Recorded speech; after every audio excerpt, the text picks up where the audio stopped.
Virginia has issued a special marine warning for Chesapeake Bay from Pools Island to Sandy Point MD, Chesapeake Bay north of Pools Island MD, Patapsco River including Baltimore Harbor, until 4:45 p.m.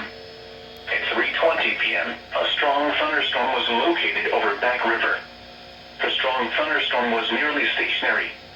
Hazard, wind gusts 34 knots or greater. Source, radar indicated.